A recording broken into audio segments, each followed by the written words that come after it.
Ciao ragazzi, sono Demiurgo del Depensamento e volevo fare questo video da un po' di tempo. Vi anticipo già che nella seconda parte del video ci sarà Dio del Metal. Volevo mostrarvi un po' come funziona una stanza da gaming, una gaming room fatta bene, dove con fatta bene non intendo ordinata, perché in questo momento la mia stanza è veramente disordinata, ma perché il motivo è semplice: sto per traslocare fra qualche mese, ho ultimamente aggiunto della roba e non tengo più tutto in ordine come facevo prima. L'obiettivo di questo video è fare vedere alcune chicche, consigli, segreti per il gaming setup, per il setup da gaming, per la vostra stanza. Più che altro, se avete proprio una passione come la mia incentrata sul retro gaming, quindi se volete utilizzare console hardware originale, oppure volete anche emulare su PC, quindi volete giocare sia da console, retro console, oppure su PC anche titoli più nuovi, oppure quelli vecchi emulandoli, poi utilizzando vari tipi di cavi, adattatori, upscaler, utilizzando televisori moderni o vecchi, quindi i cathodic ray tube, quindi i cosiddetti CRT, televisori a tubo catodico a 15-31 kHz, oppure anche i più moderni monitor LCD. Insomma, vedremo un po' di tutto. Vi do consigli basati sulla mia esperienza. Voi sapete che ormai è da tanti anni che ho questa passione, diciamo che ce l'ho fino a quando sono piccolo, però ho cominciato a vederla un po' più come una professione qua su YouTube, diciamo, vederla in modo più professionale dal 2014, poi il canale l'ho aperto nel 2017, quindi sono passati un bel po' di anni. E vi mostro un po' tutto quanto.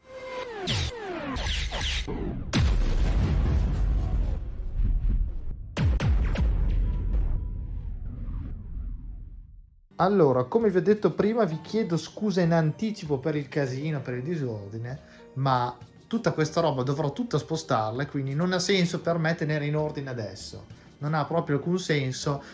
Vi chiedo di concentrarvi per favore sui consigli, le informazioni, gli insegnamenti che vi darò per poter gestire una cosa del genere nel modo più efficiente possibile. Quindi anche sia la collezione di giochi, anche le console portatili, console fisse, PC, perché il PC lo abbiamo qua, come vedete, con un UPS da sotto, insomma addirittura c'è anche un cabinato. Facciamo vedere un po' tutto quanto, poi dopo più avanti nella seconda parte del video vedrete un altro esempio di setup più semplice ma comunque molto degno e comunque fatto da un veterano che è Dio del Metal, che appunto siamo amici da tanto tempo, abbiamo in comune la stessa passione, così potrete un po' confrontarvi, ecco, potrete un po' capire cosa fa più al caso vostro, ma soprattutto potrete anche capire appunto se siete per più diciamo una postazione del genere che è complessa,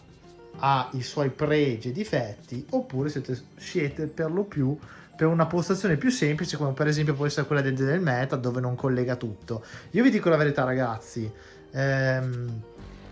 quando traslocherò nella nuova casa, che avrò la stanza fatta molto meglio, avrò una casa nuova, non credo che terrò tutto collegate le console in questa maniera, perché diventa molto difficile. Cioè, o meglio, specifichiamo un attimo: se voi siete persone che giocano dalla mattina alla sera, hanno il tempo, è perfetto come vi farò vedere, come ho fatto fino adesso. Il problema è che se vedete arriva uno strato di polvere allucinante, perché guardate qua addirittura ragnatele, perché una persona normale lavora, non ha tutto il tempo, voi usate una console 2 alla volta, non di più, magari state delle settimane su una e non riuscite a utilizzare le altre prendono solo polvere e non ne vale la pena. Allora a questo punto bisogna fare una vetrinetta, ne collegate 3 o 4 alla volta, quelle che usate di più, e man mano si scollega e si collegano quelle che usate, perché è molto meglio. Comunque iniziamo. Allora voi entrate qua, vabbè, c'è una porta, come tutte le stanze c'è una porta, vabbè,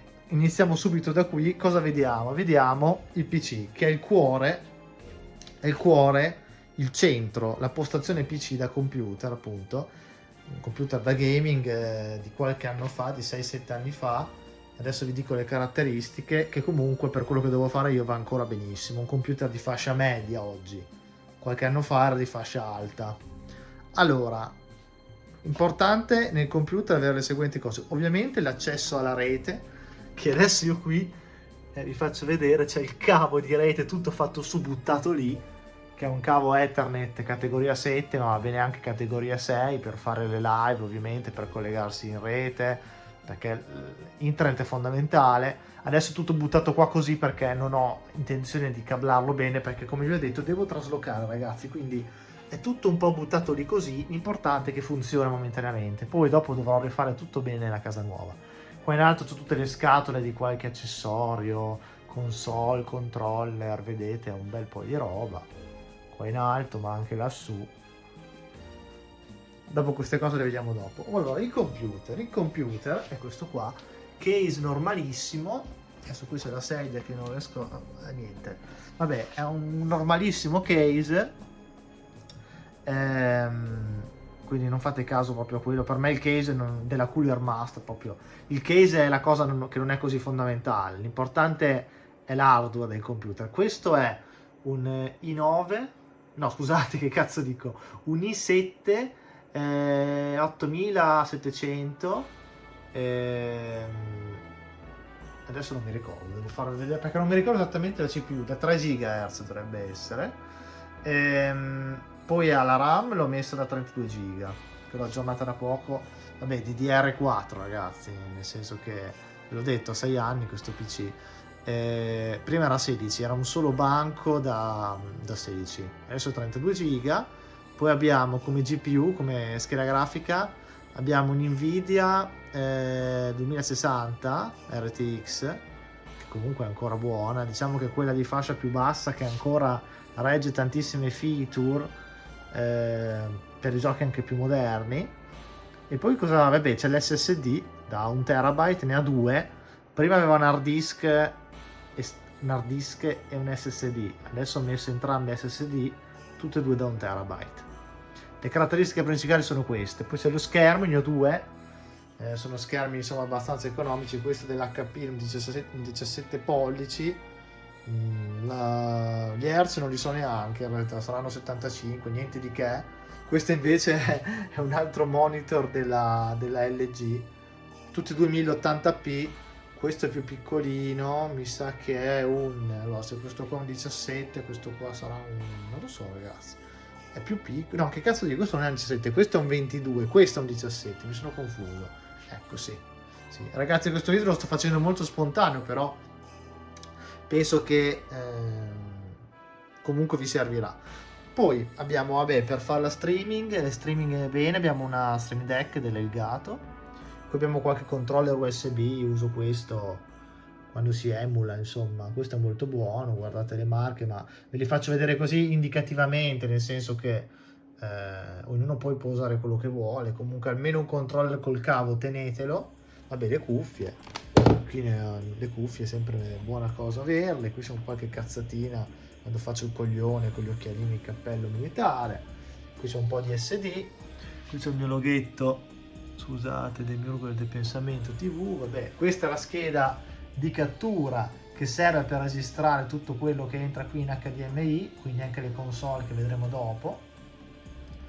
Poi altre cose, qui sotto c'è l'UPS, che anche questo è la centrale di tutto quanto. Tutto quello che vedete qua in questa stanza, tranne il cabinato e i tubi catodici, sono collegati con l'UPS. Questo è un UPS della Borri da 1 kW.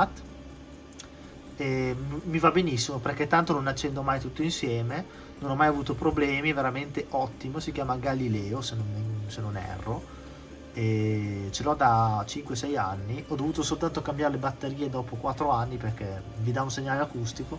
È veramente fondamentale, oltre a fare il backup della corrente, cosa vi fa? Quindi in caso di fulmini protegge un po' dai fulmini, ma anche se salta la luce non vi fa perdere il lavoro. La cosa fondamentale è che fa un'onda sinusoidale perfetta, fa l'onda perfetta praticamente di rete, quindi vi dà proprio la rete nel modo migliore possibile. Poi qui abbiamo uno splitter HDMI che mi serve quando devo fare degli esperimenti con Batocera o altri sistemi, che mi serve sdoppiare il segnale su entrambi i monitor, ma normalmente non mi serve perché il mio PC ha 2 uscite HDMI dietro, poi vabbè c'ho tanti hub USB 3.0, ne ho 2, allora ne ho 2 per le cose più leggere, diciamo che richiedono meno energia, uno qui uno là, quindi non so, la webcam, ecco la webcam ragazzi uso questa qui, vabbè adesso non ve la faccio vedere, della NGTube 1080p 60 fps con la luce integrata a LED, che secondo me è una buona cosa, e videocamera di medio costo. Il mio microfono è questo qua, vabbè questa è l'asta, adesso non lo sposto, però normalmente io lo ruoto, me lo metto qua, è questo qui col pop filter davanti, e questo è il Samsung Meteor di qualche anno fa, va benissimo, insomma va benissimo per quello che devo fare io, non ho mai avuto problemi. Questo non fate caso ragazzi, sono una stufa pellet, non fateci caso, niente di che. E cosa volevo dire? Poi vabbè sul PC io, perché ce l'ho, non ce l'avevo integrato, ci ho messo il ricevitore Bluetooth di ultima generazione 5.0, perché e vabbè un masterizzatore che mi serve quando devo masterizzare la roba.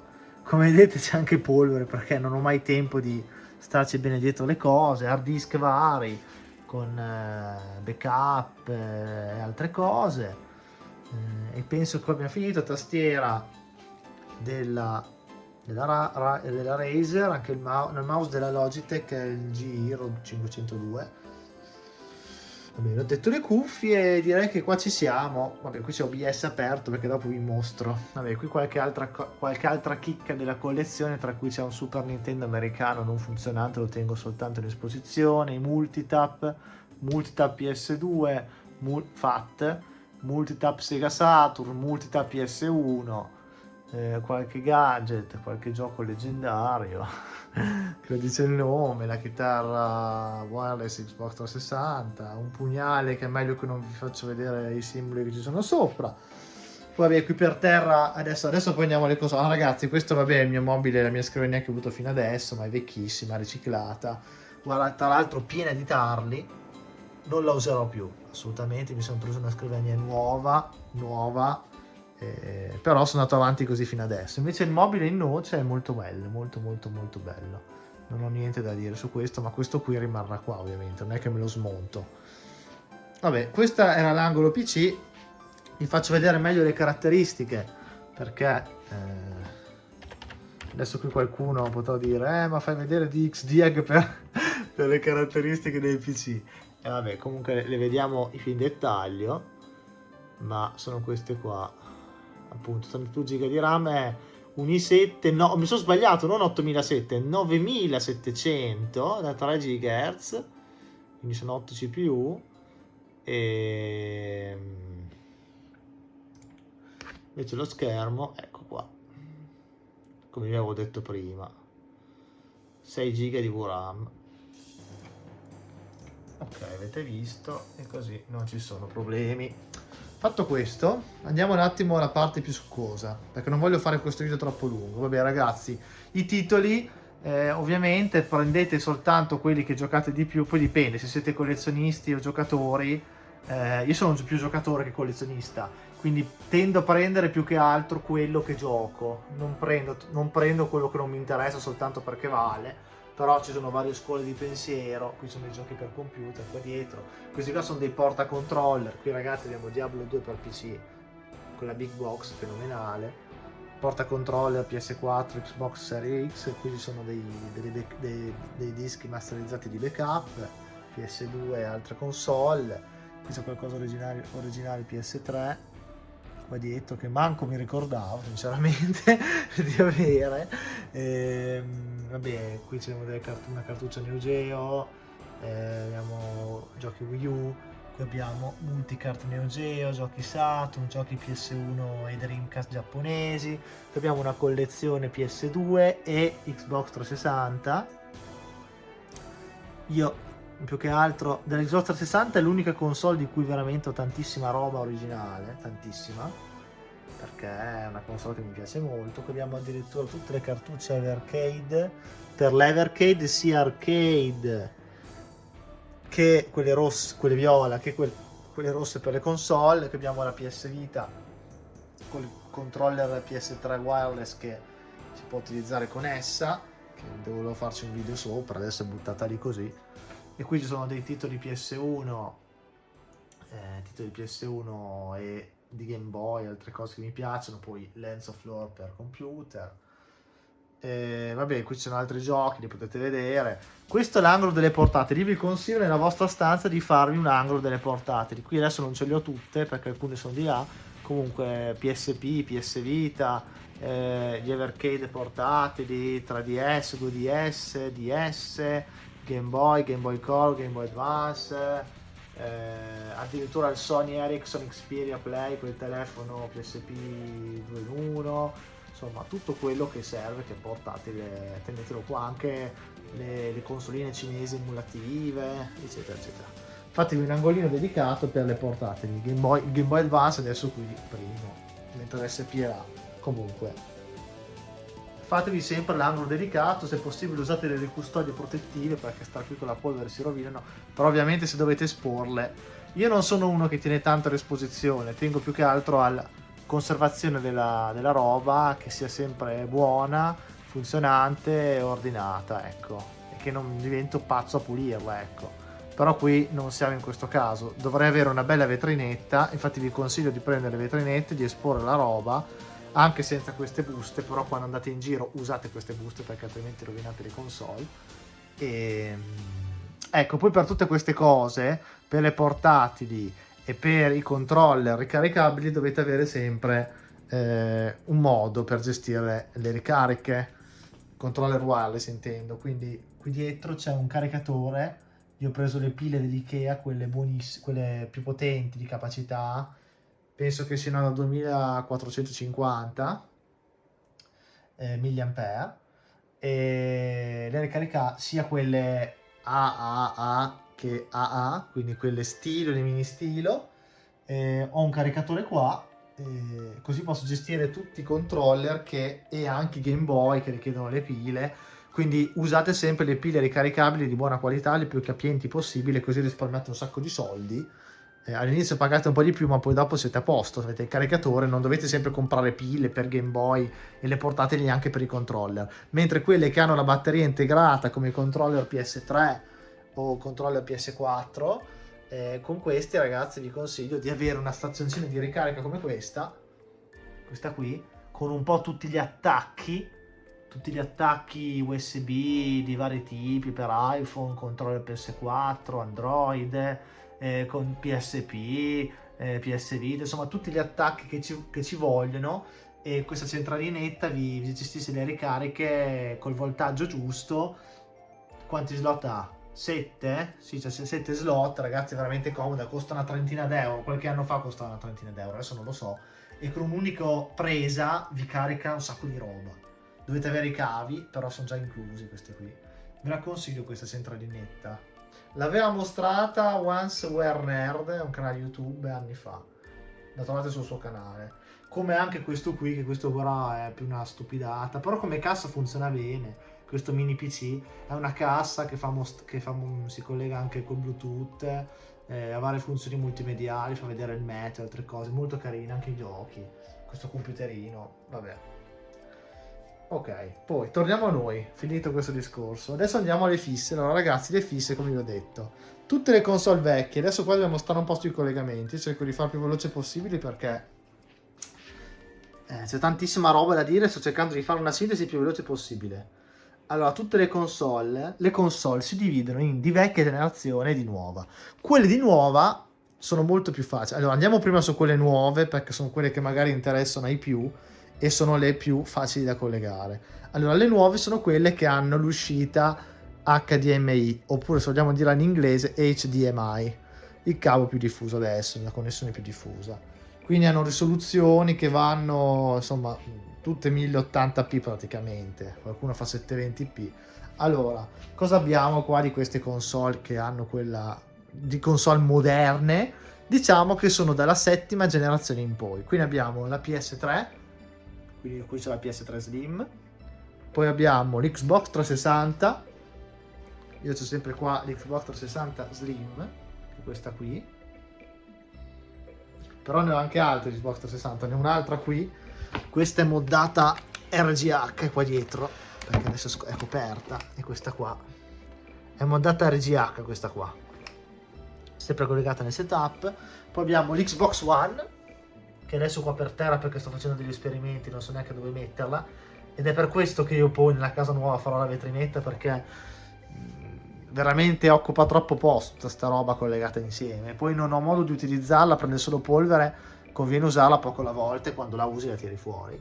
L'Xbox One, la PS4, che anche lei è qua perché sto facendo degli esperimenti, la PS4 modificata anche lei, e penso vabbè, poi c'è la Wii U, che è qua, la Wii U con il suo paddone qui con la sua basetta di ricarica.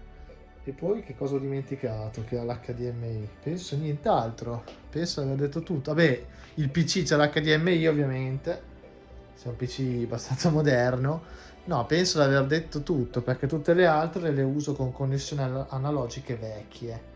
Sì, penso. Vabbè, poi c'è l'Evercade, vabbè, l'Evercade è una console particolare, è una console praticamente emulativa, si può giocare fino in 4. Questo è l'Evercade VS, l'Evercade originale è quello da portatile, che c'è la versione nuova che è l'Exp, quello bianco, ma anche quella vecchia, rossa. Comunque questa è una bella consolina che con le cartucce originali vi consente di emulare tanta roba in modo ufficiale, diciamo in modo con licenza, ecco, diciamo, fino alla PS1 più o meno come potenza. Tutte le console vecchie fino alla PS1, anche gli arcade, giocare in 4 giocatori. Comunque anche lei c'è l'HDMI. La scatola è quella là, per chi non le conoscesse.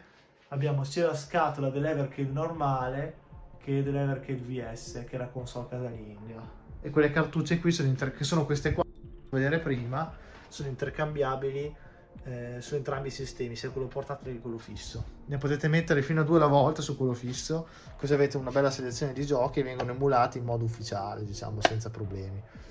Allora, tutte queste console escono col cavo classico HDMI e dove vanno? Vengono tutte convogliate in queste centraline. Queste centraline qua, queste due piccoline che vedete sotto, che sono dei Kinivo, si chiamano Kinivo HDMI Switcher. Sono degli HDMI Switcher. È il modello Kinivo 501BN, quindi ha 5 ingressi HDMI. Ne potete selezionare uno alla volta. Io ne ho messi 2 in cascata perché ho tantissima roba e non ci stavano tutti in uno, tutte queste cose qua che vi ho detto, compreso il PC, compreso tutto, e escono uno alla volta. Voi selezionate col telecomando oppure manualmente l'input che vi interessa e avete quella sorgente. Tutta sta roba, tutte queste console moderne più il PC vanno tutte lì. C'è un bel fascio di cavi, come potete vedere. Nella casa nuova sarà tutto, nella casa nuova avrò tutto su un unico livello, non ci sarà neanche la stufa di mezzo, avrò tutto sullo stesso piano, su una riga dritta, e sarà tutto molto più facile e fatto meglio, ovviamente, poi tutto fascettato, fatto bene. Adesso qua è ancora tutto provvisorio. Ecco, tutto va qui, ragazzi, tutto va qui, comprese tutte le console vecchie, perché voi tutte queste console vecchie arriveranno a essere anche loro in HDMI, ma non direttamente, tramite dei processi più complicati che vedremo fra poco. Ecco, queste qua. Quindi abbiamo detto tutte le console moderne sono collegate, vanno qui in queste centraline. Ne ho 2 in cascata, ma e se le seleziono una alla volta di input. Ok, adesso andiamo sulle vecchie, che qua diventa molto più interessante. Innanzitutto vi consiglio le console vecchie, appunto, o se siete pazzi e giocate dalla mattina alla sera, avete modo di starci dietro, di tenerle tutte collegate così, come vi farò vedere, come ho fatto io adesso, ma che non farò più perché mi dà troppo fastidio vederle in questo stato di incuria, polvere e tutto. Non riesco a starci dietro, ne riesco a giocare una alla volta e prende solo polvere. Però se siete dei pazzi e volete fare gli sboroni come ho sempre fatto io in questi anni, fatelo, ma io ormai mi sono stancato, preferisco avere, come farò nella mia casa nuova, una vetrinetta con i controller, perché è quell'altra cosa, dovete avere una vetrinetta. Io qui c'è una piccola nicchia dove ho diviso i controller per generazioni, tenetele divise, sia quelli col cavo originali che quelli moderni rifatti, come quelli della Retro Fighters, che sono ottimi, wireless, questo qua per il GameCube, ragazzi, questo per la Dreamcast, ce ne sono tanti. Comunque teneteli divisi per generazioni, belli comodi, guardate quelli dell'Evercade, belli comodi. Qui c'è il Neo Geo, tutte anche le pistole, gli altri accessori, pistole ottiche, quelle vecchie che vanno sui tubi catodici, pistole più moderne che vanno anche sui monitor LCD come le Signal Light. Qui sono i controller Neo Geo vari, qui c'è qualche accessorio, le cartucce del Vectrex, un'altra roba, qui guide, altri accessori, qui c'è tantissima roba, cavi e altri controller che devo mettere via, che adesso li ho provati e devo metterli via. Comunque tutta roba che sta qui, dopo la devo mettere a posto. Questo, ecco, è molto importante avere anche un gestore di hard disk e di SD come questo, che è fondamentale per leggere hard disk IDE, PATA o anche SATA e tutti i tipi di SD, memory stick e quant'altro. Questo ve lo consiglio altamente perché serve sempre. E cosa stavo dicendo? Quindi dovete avere un posto dedicato, un angolo dedicato, cassetti, cose fatte bene, una nicchia, una vetrinetta per i controller. Oppure mettete i controller insieme a ogni console, mettete nella vetrinetta la PS2 e con la PS2 vicino tutti i controller della PS2. Mettete, non so, il GameCube nella vetrinetta, nella sua nicchia, con tutti i controller GameCube vicini. Insomma, dovete essere organizzati, altrimenti non ci saltate fuori. Poi ci sono anche delle custodiette comodissime, che io ce l'ho qua, però non le ho mai messe. Vedete quelle lì? Quelle là sotto? Sono in vinile, ognuna per ogni console, sono fatte benissimo. Metal Jesus Rocks ci aveva fatto un video e praticamente le mettete sulle console e ve le coprono dalla polvere, ma non esistono di tutte. Poi sapete qual è il problema? Che quelle protezioni di vinile vi obbligano a staccare controller e cavi, quindi ogni volta è una menata perché dovete riattaccare tutto. Io non le ho mai trovate comode, le avevo comprate però non le ho mai utilizzate. Vabbè, detto questo, poi ci sono alcune console come questa per cui non esistono quelle protezioni. Ecco, comunque tenete diviso come volete, o fate una zona dedicata solo ai controller e una solo alle console, nelle vetrinette, magari due vetrinette separate, oppure mettete nella vetrinetta in ogni nicchia GameCube con tutti i suoi accessori e roba, PS1 con tutti i suoi accessori e altre cose, eccetera eccetera eccetera. Però ragazzi, scegliete voi. Io adesso vi faccio vedere come si collega un setup con tutto insieme, ovviamente testate una cosa alla volta, altrimenti vi viene una bolletta da paura, vi salta anche l'UPS perché non vi regge tutto. Insomma, fatelo con cognizione di causa.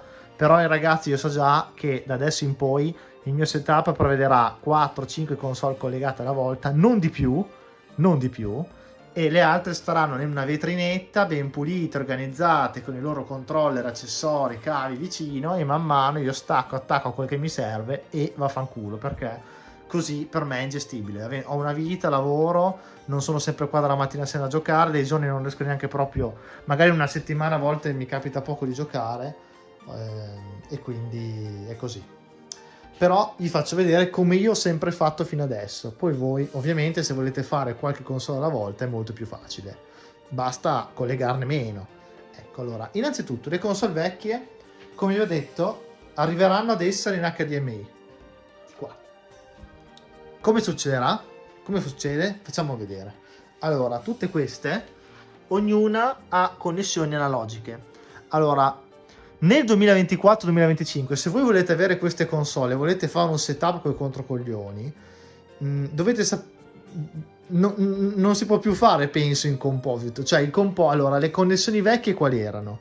Le console più vecchie avevano il cavo, la connessione antenna, chiamata anche coassiale, che ragazzi, io la considero un insulto, nel senso, ok, perché è nostalgico e fa autore dell'originale ci può stare, però, cioè, se voi dovete catturare queste console, cioè voi non dovete soltanto giocarci qua, questo setup è avanzato perché non solo vi consente di giocare alla roba anche sugli schermi, monitor originali, televisioni originali con la tecnologia dell'epoca, ma vi consente allo stesso tempo anche di modernizzare questa tecnologia retro e di arrivare poi in HDMI con un upscaler e trasmettere anche in live queste console a qualità eccelsa, farci video e tutto con un computer anche degno e fare video in 4K o 1080. Quindi noi qui noi vogliamo soltanto il meglio, quindi Le connessioni migliori analogiche non sono senz'altro il cavo antenna coassiale, non è sicuramente il composito, non è neanche l'S-Video, benché l'S-Video cominciamo ad arrivare a un livello buono, molto buono, ma sono due i tipi di connessione analogica. In realtà sono tre. I tre tipi di connessione analogica più buoni sono lo SCART RGB. Io parlo qua in Europa, ragazzi, SCART, però siamo un po' SCART RGB sicuramente. Poi c'è il component e poi c'è il VGA, però io adesso l'ho detto molto semplice, non voglio complicare troppo la vita, in realtà non è così, perché l'RGB è un tipo di segnale, lo SCART è il connettore, che è praticamente questo. Sono queste qua, ragazzi, vedete quelle spine lì, quelle prese, diciamo. Io sto parlando proprio per chi è ignorante, però spero di farmi capire. Allora, il segnale RGB può essere portato da più tipi di cavi, però per mantenere uno standard abbiamo le connessioni SCART RGB, le connessioni component, dove il component è questo qua, sono questi qui colorati, che sono 3 per il video, 2 per l'audio, e il segnale in realtà del component si chiama YPBPR oppure YCR, insomma CLCR, dipende dal formato. E poi c'è il VGA, che il connettore, se non sbaglio, si chiama D-Sub, che è quello blu da PC, è il classico blu da PC, che adesso qui da farvi vedere non ne ho neanche uno, è comunque quello dei PC di una volta, prima dell'HDMI. Poi in realtà poi c'è stato il DVI e poi c'è arrivato l'HDMI. Comunque, noi concentriamoci su queste tre. Tutte queste console che vedete io le ho tutte in SCART, RGB o component.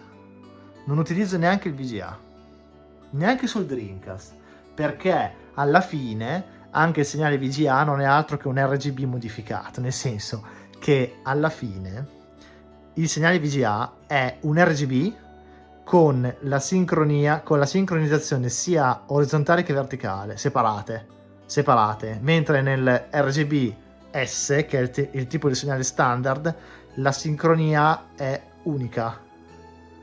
Poi RGBS è lungo il blu, poi c'è l'RGSB che è Synchron Green, che è un'altra cosa, che è quello della PS2, per esempio, quando la collegate in RGB. Comunque adesso non voglio farvi confusione su queste cose, c'è gente che ha fatto video molto dettagliati, ma non è lo scopo di questo video. In realtà li avevo fatti anche io, perché se andate sul canale io in passato ho fatto video molto dettagliati su queste cose, e poi in realtà ne farò anche uscire altri quando riesco. Però io queste console, per avere una qualità ottima, le collego con questi tipi di segnali. Non vi consiglio il composito, che è il classico cavetto giallo, rosso e bianco, per farla breve. Non vi consiglio altre cose. Usate queste connessioni, guardatele, ve le faccio vedere. Allora, component, che sono questi, o SCART RGB. Se voi fate così non avete problemi, avete la qualità migliore e sicuramente tutto sarà ottimo. Ovviamente quasi tutte le console supportano component o SCART RGB, tranne alcune. Il NES va moddato RGB, e io ce l'ho modificato, moddato RGB con l'uscita RGB. Il Nintendo 64 anche lui va moddato RGB, e io ce l'ho così.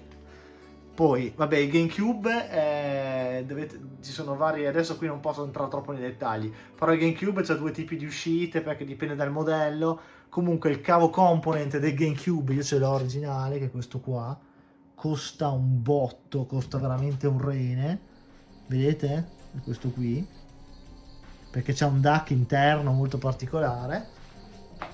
Quindi, per farla breve, facciamo una carrellata.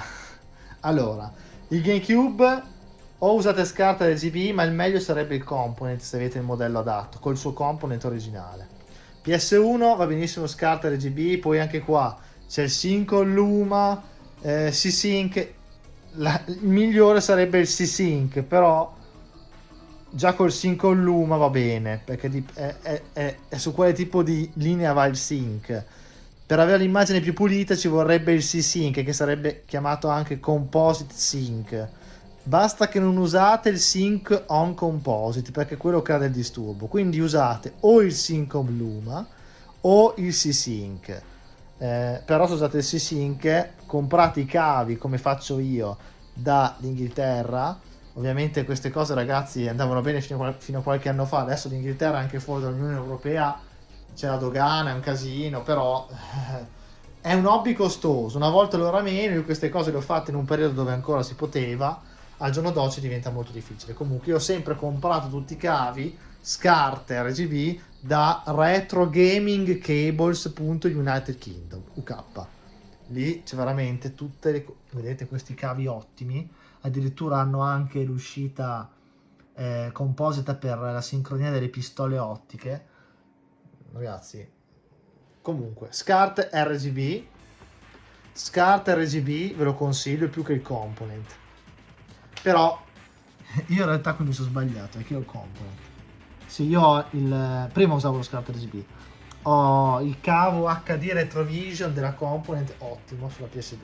Diciamo che sulla sesta generazione, a parte il Dreamcast, io userei sempre il component. Quindi qua abbiamo il component perché, sapete perché? Perché la PS2, come ho detto prima, nei giochi che hanno qualità progressiva esce con un segnale di tipo RGSB, Sync Green, che praticamente soltanto alcuni scaler lo accettano. Il RetroTink 5X Pro non accetta questo segnale. Io quando avevo l'OSC usavo lo SCART RGB e quel segnale me lo accettava. Ora sono dovuto passare al component, che va benissimo comunque. Questa è la PSX, che è la versione giapponese della Play 2 con un VCR integrato. Anche lei c'ha il component, col fine che boot, utilizzo l'hard disk. Poi abbiamo Nintendo 64 modificato RGB, quindi cavo SCART RGB dei GameCube, oppure c'è quello Nintendo 64 dedicato. Neo Geo, questa è una Neo Geo MUS consolizzata con SCART RGB e multicart, quindi con le porte controllo, che praticamente poi ha anche l'Unibios 4.0, quindi funziona anche come una Neo Geo AS casalinga a tutti gli effetti, selezioni la modalità. Abbiamo l'Atari Jaguar con SCART RGB, ovviamente. Poi abbiamo il Mega Drive. Poi ragazzi, un'altra cosa, tutte queste console sono anche modificate a 60 Hz, sono praticamente tutte PAL quasi, ma hanno la modifica, lo switch a 50-60 Hz. Io quindi le gioco tutte a 60 Hz, compreso Atari Jaguar, Mega Drive, Master System, insomma sono tutte moddate a 60 Hz. Ecco, per esempio il NES ce l'ho americano perché lo voglio a 60 Hz, ma sono mie scelte, perché per me il modo migliore di giocare è a 60 Hz senza bande nere e con 60 fps quando ci sono, però nel modo più fluido e migliore possibile. Abbiamo il Mega Drive 1 con si modifica a 60 Hz e SCART RGB, ovviamente. Poi abbiamo il Sega Saturn, secondo modello, SCART RGB, anche lui. Il Dreamcast SCART RGB con uno switch particolare, perché vi consente di selezionare la modalità 15 kHz 480i o 576i, oppure 480p a 31 kHz, che sarebbe il segnale VGA, perché come vi ho detto prima non serve più al giorno d'oggi avere Toro Box, le VGA box, perché con questo cavo dei Retro Gaming Cable ci sono dei cavi SCART RGB fatti molto bene che portano il segnale a 31 kHz anche attraverso il cavo SCART, quindi avete la stessa qualità del VGA utilizzando un cavo SCART RGB. Poi abbiamo il Super Nintendo, questa versione PAL, questo è il modello One Chip con la modifica del Super Chic, quindi 60 Hz e tante altre migliorie, SCART RGB. Il NES modificato RGB, quindi con il NES RGB di Team Worthington, come cazzo si chiama non mi ricordo mai, è americano. Qui abbiamo una Super Gun, quindi per giocare con gli arcade, con alimentatore da PC, e delle Pandora Box, e il Pettine Jamma, che praticamente mi serve per collegare le schede arcade come se fosse un cabinato alla televisione, quindi praticamente questa scheda vi consente di giocare alle schede arcade senza un cabinato.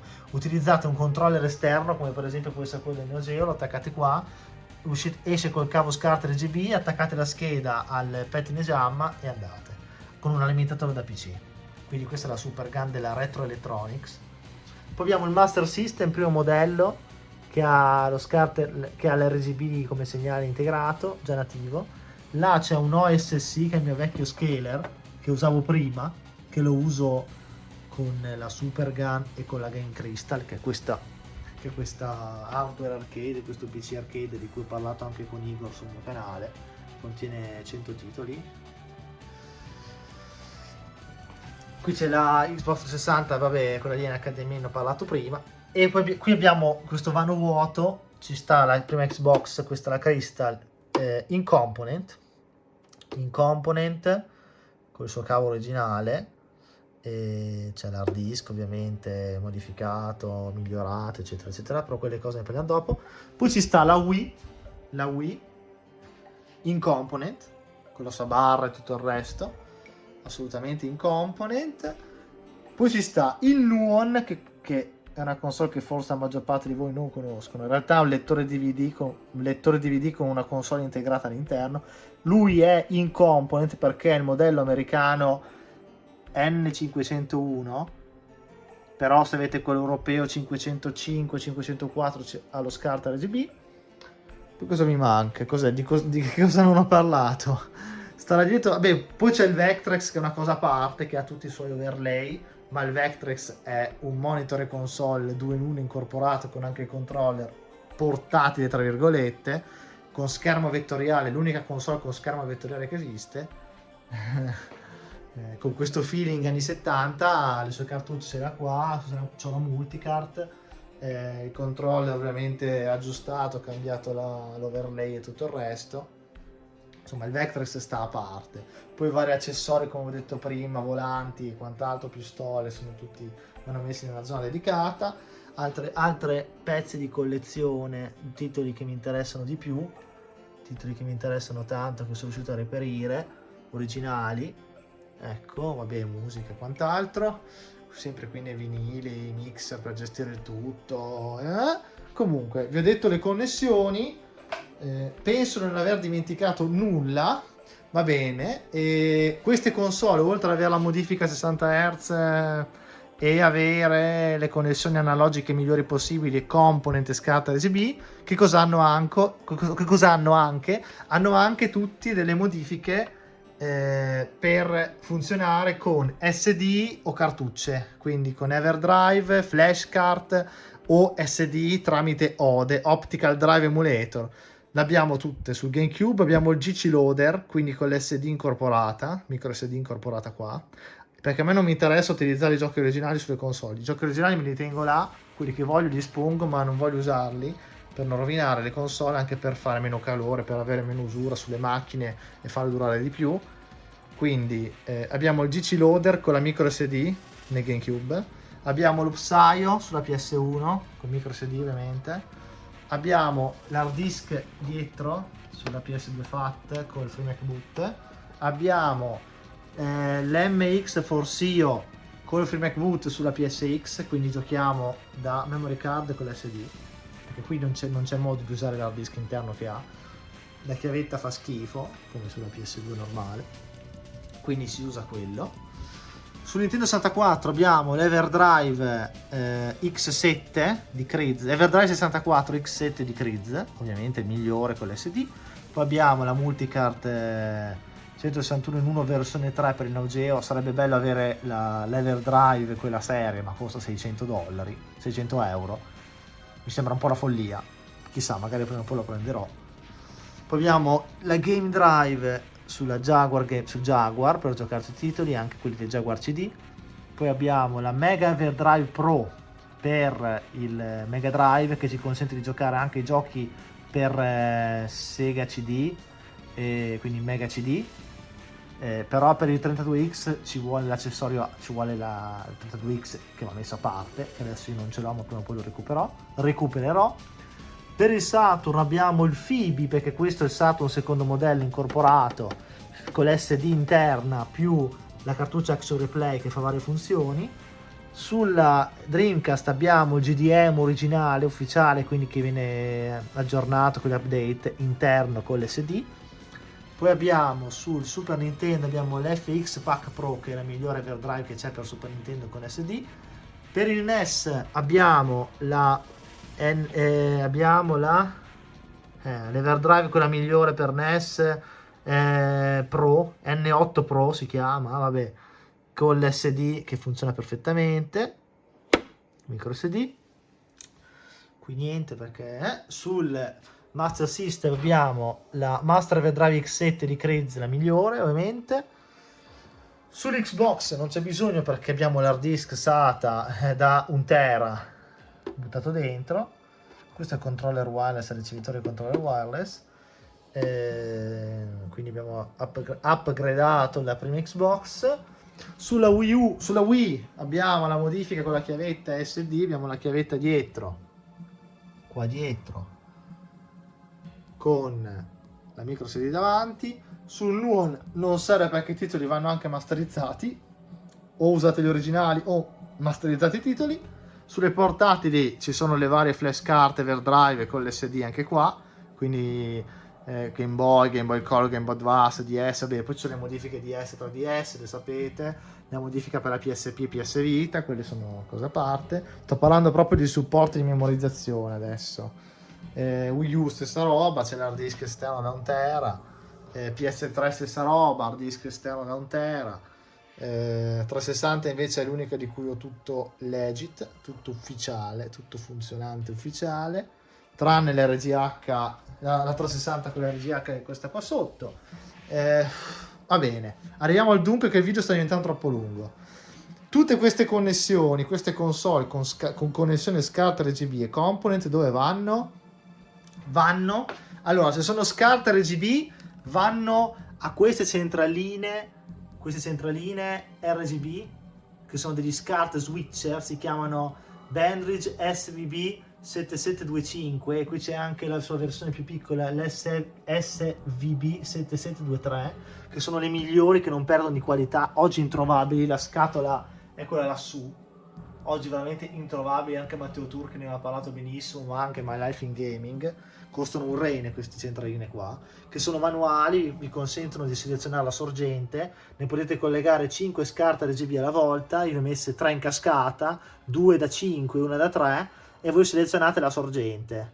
Ecco, tutta è cascata. Le console che escono in SCART RGB, le console che escono in component come PS2, PSX, Xbox, Wii, dove va, e GameCube, vanno in questa qua che è una centralina component, un component switcher che sempre passivo, perché quelle attive perdono di qualità, fanno perdere di qualità a meno che non costano delle cifre allucinanti. Questo è invece molto buono, questo qua non mi ricordo neanche come si chiama, questo qui come component switcher, ma uno dei migliori, passivo però, perché altrimenti vi perde di qualità, perché aggiunge interferenza. Vi consente di collegare 6 input component e uscire con uno, vedete?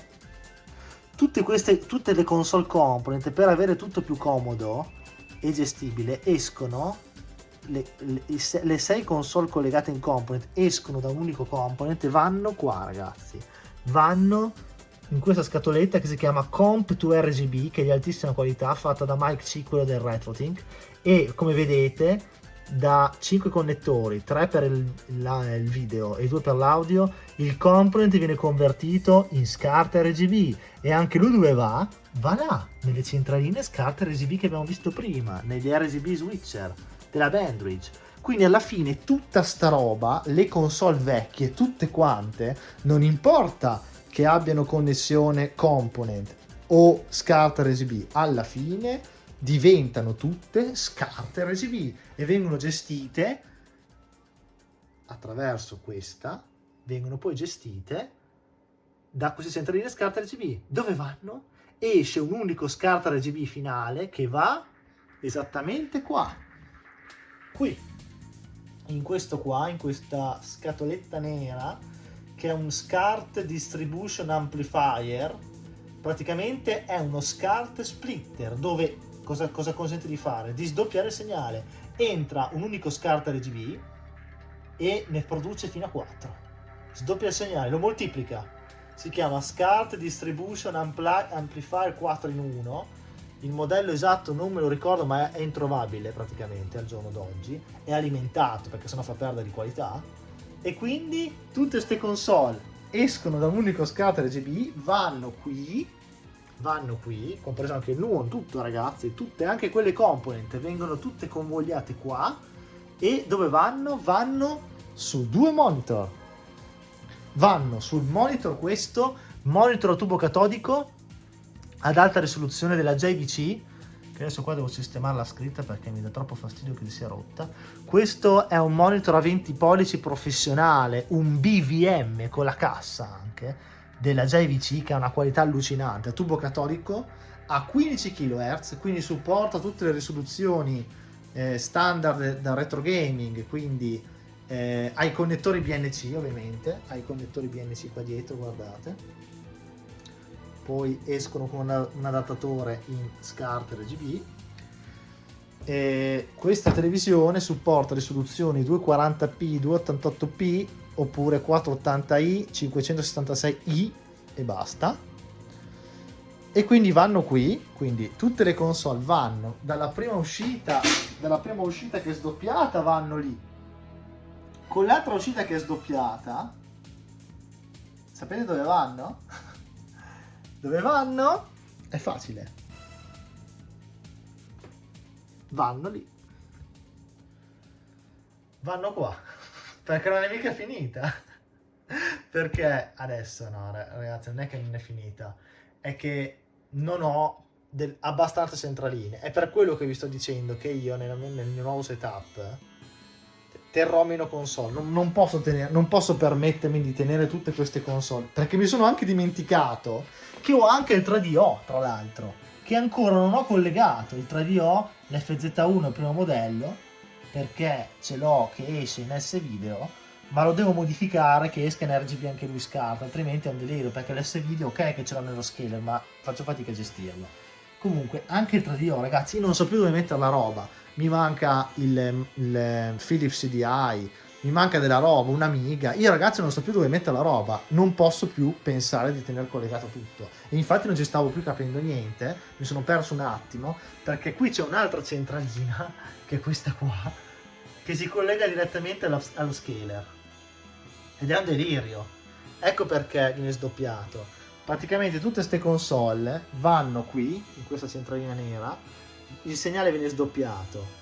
Un'uscita va qui al tubo catodico professionale della BVM JVC. L'altro va in un'altra centralina che è collegata direttamente, questa qua, che è apposta per un upscaler che si chiama RetroTink 5X Pro, è collegata direttamente adesso con altri 3 input, perché non ci stanno tutte le console. Se voi contate, qua ci sono 5 input per centralina, in realtà non ce n'è 4 perché sono collegate a cascata, più 2 lì, ma non ci stanno, ce n'è voluta un'altra. È per quello che io dovrò assolutamente semplificare il setup, perché altrimenti divento scemo. Poi manca della roba da collegare, non parliamo poi delle ciabatte, delle alimentazioni, ragazzi. Qua sotto c'è un delirio, cioè non so se riuscite a vedere, c'è un delirio. E più ordinato di così, ci sono 4 ciabatte in cascata, ovviamente io accendo solo una cosa alla volta. Ma ovviamente sta cosa, poi nella casa nuova ho fatto tutte le prese a muro fatte bene, ma è un delirio ragazzi. Io da ora in poi ve lo consiglio anche voi, tenete le console non più di 5 alla volta, tutte le altre in vetrinetta con accessori, cavi, controller e giocate. Quello che giocate lo mettete, il resto lasciate perdere, altrimenti diventate scemi. Ok? Ecco, detto questo è il mio upscaler, che è qua sotto, si chiama, non riesco a farvelo vedere benissimo, si chiama RetroTink 5X Pro, e quindi tutte le console che alla fine arrivano in SCART RGB convogliano dentro di lui. Poi lui ha anche un altro tipo di ingresso, c'è un ingresso component, e collegato a lui in component, adesso qui mi si è girato, dentro di lui in component cosa ci va anche questo cavo, che è il cavo della PSP 2000-3000. Quando io voglio collegare la PSP e giocarla anche lei upscalata con lo scaler, lo posso fare tranquillamente senza problemi. E lui le converte tutte in HDMI, quindi tutte poi le console, il segnale di tutte le console esce in HDMI. E dove va?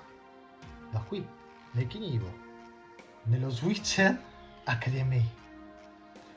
Quindi diventa una sorgente HDMI. Poi, concludiamo veloce perché il video sta diventando troppo lungo. Tutte le console moderne in HDMI, più il PC, più tutte le console vecchie, che tramite questi passaggi che vi ho fatto vedere, alla fine escono anche loro in HDMI, tramite l'upscaler, arrivano qua. Qui seleziono la sorgente. E poi qui, cosa succede? Succede che esce un unico HDMI, ma quest'unico HDMI viene sdoppiato 2 volte da questi 2 HDMI splitter 1 e 2. Perché viene sdoppiato 2 volte? Perché un segnale va a questa TV grossa, a questa TV LCD, che poi nella casa nuova ne avrò un'altra. Ok? Uno va qua, l'altro va qui, va su questo monitor della LaCie Electron da 22 pollici, che è un monitor da PC VGA a 31 kHz, perché praticamente in questo modo a tubo catodico, così io posso giocare anche le console più moderne come PS2, GameCube, l'Xbox, la Wii, posso giocarle anche loro su tubo catodico con risoluzione progressiva in 480p o anche 720p qua su tubo catodico, per avere una qualità analogica di ottima qualità anche con risoluzioni maggiori. In base alla risoluzione io scelgo o quel monitor o quello. Questo quando voglio giocare su tubi catodici senza avere latenza, lag o altro.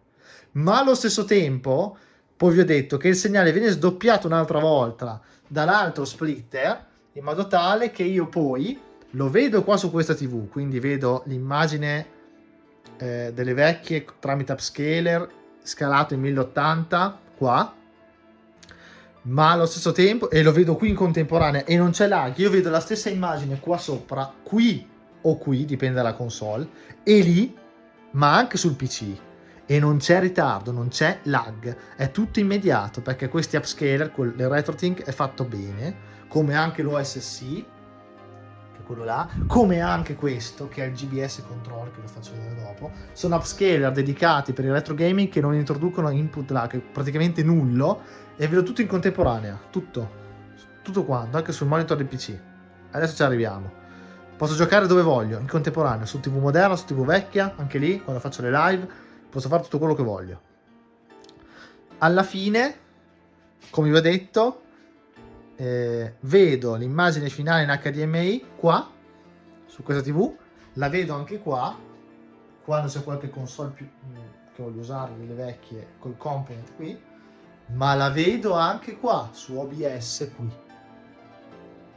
La vedo qua, perché tutto arriva indietro, passa e si collega alla scheda di cattura, la Vermedia Live Gamer Portable 2 Plus, che supporta anche il 4K e mi fa anche il pass through, quindi io vedo sul secondo monitor, vedo l'immagine, perché lo vedo sia qui che lì, ragazzi, lo vedo sia nel programma OBS che lo vedo pulito qua l'immagine, perché questo è il secondo schermo, lei ha un'uscita pass through che sdoppia ancora il segnale, me lo vedo qua, quindi io vedo la stessa cazzo di console, la vedo giocata qui, la vedo giocata lì, la vedo giocata lì e la vedo qui e la vedo anche nel programma qua, in contemporanea. Però di queste ne scelgo una alla volta, ve l'ho detto, se è progressivo gioco qui, la console o il gioco, se invece il gioco è interlacciato o comunque di 15 kHz gioco qua. Tutto questo serve per fare streaming, setup in quella maniera qui nel modo migliore possibile, nel modo migliore che sia possibile, ovviamente. Poi upscaler ce ne sono anche di qualità migliori, ma costano un fottio, però il RetroTink è sicuramente il massimo. Qui c'è la zona carte, Yu-Gi-Oh!, guardate i mazzi storici, insomma Pokémon, Yu-Gi-Oh!, c'è anche Duel Masters, Magic, qualcosa. Qui vi ho fatto vedere, c'è questa roba qua, altre cose. No, poi c'è il cabinato alla fine, il cabinato una piccola velocissima, poi vi faccio vedere come funziona il setup. Allora, il cabinato è un Big Century, quindi tutto rifatto con gli adesivi, ho rifatto il cablaggio JAMMA con un PC dentro.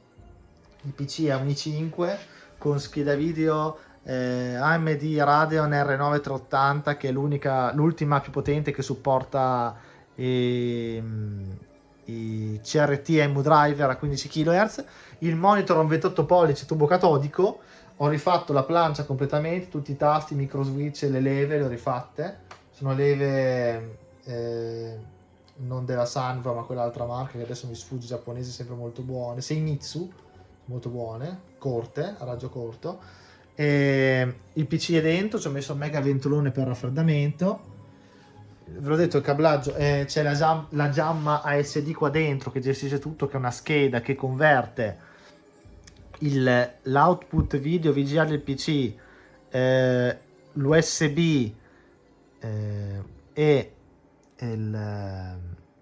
il jack audio, li converte, li collega, diciamo, all'impianto audio del cabinato, alla plancia arcade, quindi ai micro switch, e al pettine Jamma, all'uscita RGB del pettine Jamma che poi va qui sul monitor. Ok, poi c'è l'alimentatore, ovviamente tutto perfettamente funzionante, c'è da dire, adesso non lo faccio vedere perché si è già fatta una certa ora, però vi assicuro che funziona perfettamente, a parte che l'ho fatto vedere in altri video. Voi andate sul canale, lo vedete, cioè andate sul canale, trovate anche degli short, video che io faccio vedere questo cabinato acceso e vedete la qualità. Ci ho messo anche le pistole ottiche, quelle della PlayStation 2, le G-Con 2, che sono quelle migliori, più precise, collegate tramite la Jamma SD, una qua, una là, con la tasca, che posso giocare anche giochi come House of the Dead, insomma, li spara tutto con le pistole.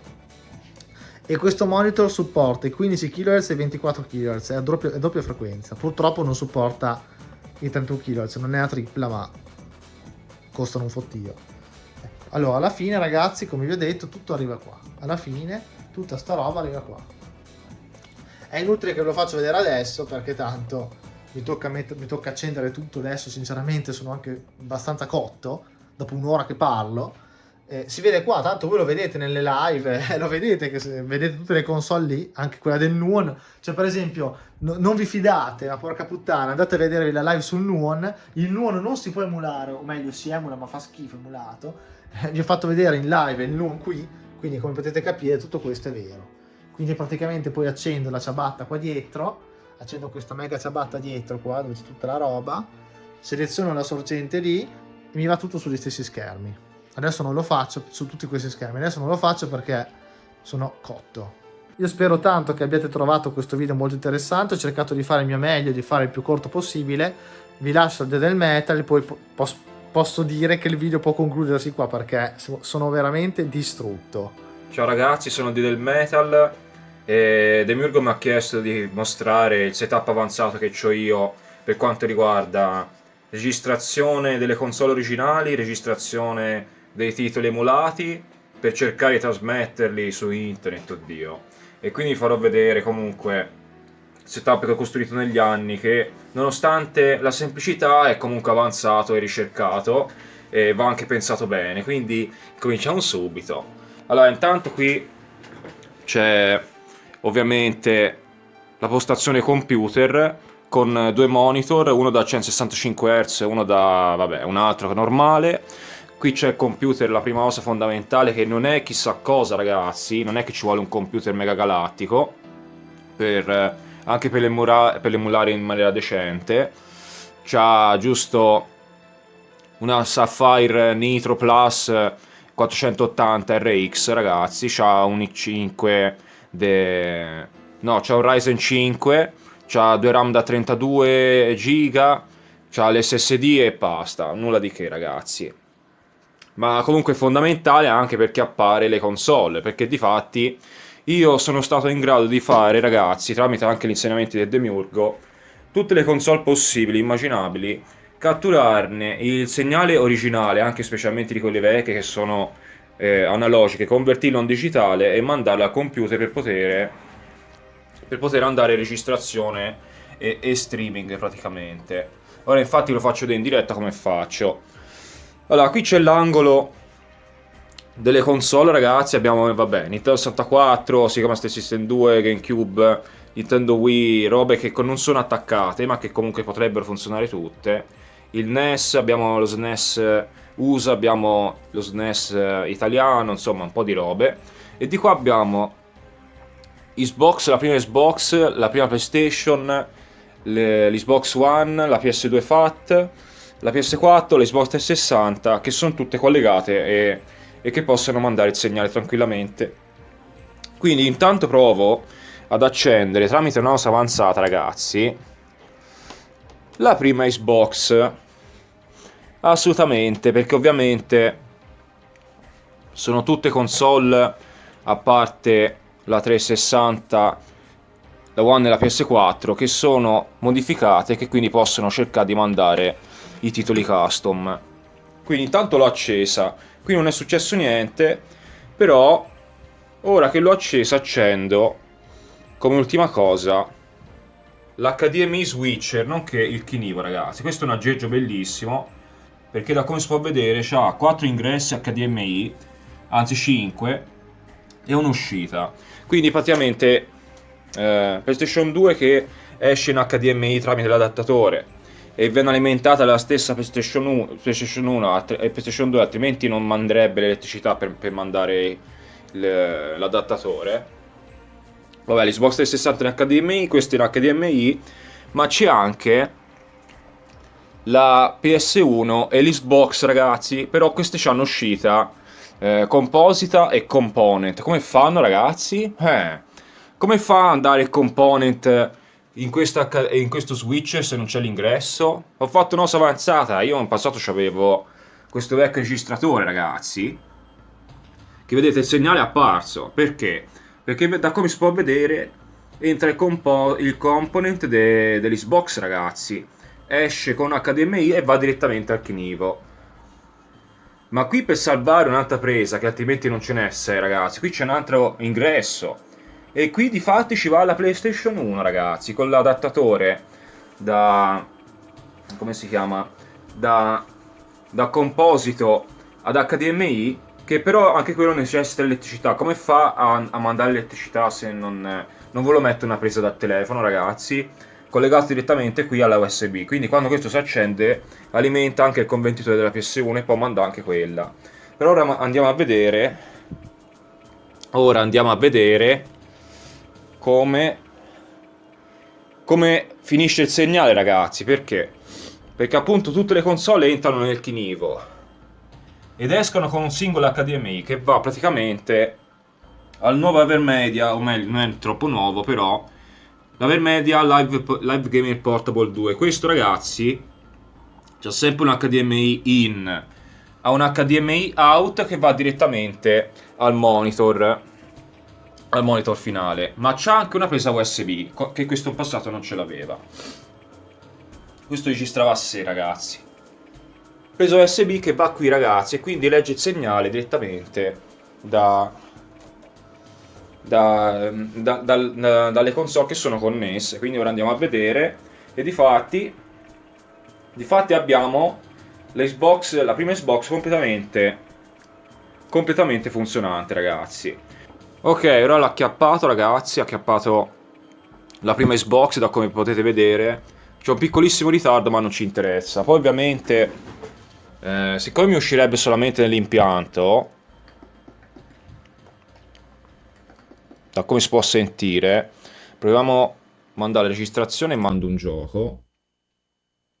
Mandata registrazione, proviamo a mandare, vediamo un po' che si può mandare. Proviamo a mandare tutti i giochi installati sull'hard disk, ovviamente, ma vogliamo mettere. Proviamo a mandare Ninja Gaiden Black. Mi uscirebbe solamente dall'impianto, però giocando e registrando non va bene, perché ovviamente mi entra l'audio nel microfono. Quindi abbasso totalmente, perché altrimenti...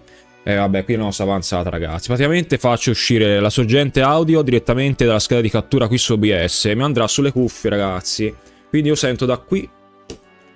Sono tutti i setup, madonna, fatti apposta per fare delle cose fighe quando si registra, ragazzi. Tutto per 10 visual, madonna. E la demonetizzazione di YouTube. Allora, vedete qui, io ovviamente sul mio schermo lo vedo con l'aspect ratio a modo, ma qui no. Qui devo fare praticamente...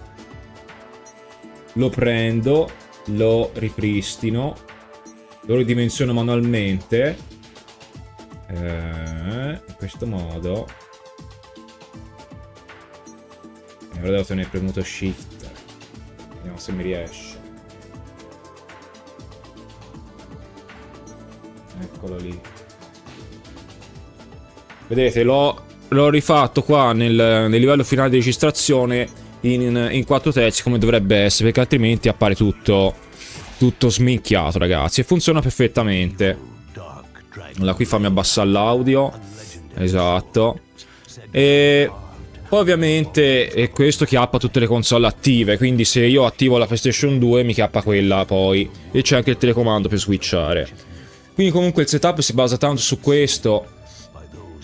Certo, io vi consiglio di non usare troppo anche i dischi masterizzati, perché distruggono i lettori ottici, anche tipo della PlayStation 1 eccetera. La meglio è sempre andare di modifiche con giochi installati sugli hard disk o su altre robe. Poi invece per quanto riguarda emulazione e quelle robe lì, ovviamente ve l'ho detto prima, nel computer ci vuole un computer abbastanza decente se volete fare anche emulazione sopra la PlayStation 2 e oltre. Ma c'è anche un'altra cosa importante che consiglio comunque ai gamer. Steam mette la possibilità di fare praticamente, ora ve lo mostro, di fare la condivisione familiare. Fatela con degli amici fidati che non siano dei figli di puttana, perché ovviamente ci consente di fare sharing dei titoli tra tutti gli utenti. E praticamente se due o più persone hanno lo stesso gioco ci si può giocare multiplayer, altrimenti bisognerebbe aspettare. Vedete, qui ho circa 300 giochi condivisi con dei miei seguaci. E quindi anche questa cosa è ovviamente consigliata se volete fare un setup di gaming incentrato sul computer, ovviamente. Però poi ci sono tutti gli emulatori, anche lì vanno settati bene, ma non starò qui a dirvelo. Quindi questo è quanto. Io qui poi ho l'angolo delle carte varie, ho l'angolo insomma di tutti i titoli, ma comunque non starò qui a flexare la roba. Questo è quanto. Qui c'ho un piccolo LED dietro lo schermo che mi illumina bene. Ora non posso farvelo vedere perché altrimenti non si vedrebbe un tubo. E quindi questo è quanto, ragazzi. Io faccio così per trasmettere e per catturare le robe che vedete, ragazzi. Quindi grazie Demiurgo per la richiesta di collaborazione e io me ne vado.